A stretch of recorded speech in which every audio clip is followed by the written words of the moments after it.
তো আমরা আজকে দেখবো কিভাবে বেগুন চাষ করলে ভালো মানের বেগুন পাওয়া যাবে। আমরা এখন সরাসরি ক্ষেতের মধ্যে ঢুকেছি। সামনে দেখে দুইজন কৃষক কাজ করতেছে। তো তাদের পরামর্শে আমরা আজকে জানতে পারবো কিভাবে বেগুন ক্ষেতে চাষ করলে ভালো ফল পাওয়া যাবে।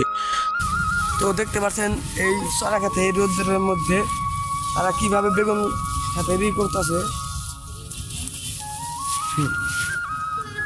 আচ্ছা ভাই, কি করতেছেন ভাই? রে কি করতেছেন? পাতা না কাটতেছেন কেন? বেগুন ভালো হচ্ছে। হ্যাঁ, বেগুন তোর করে খাবে। এই পাতা কাটলে বেগুন ভালো হয়, ফসল ভালো হয়। 100 টাকা। এগুলা কি নষ্ট পাতা? নষ্ট মানে এই যে পাতাগুলো পড়ে আছে, এগুলো মরিচা ধরেছে, পোকা ধরছে, ওষুধ দেন নাই? হ্যাঁ, তাতে আপনাদের সিজনে কয় মন করে বেগুন তুলতে পারেন?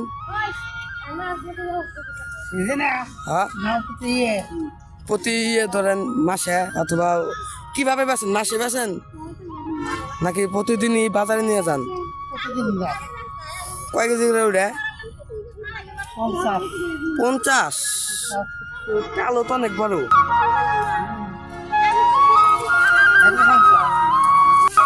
কালো তো অনেক বড়। কি দেখছো বেগুন কিভাবে করে? আপনিও একই কাজ করতেছেন?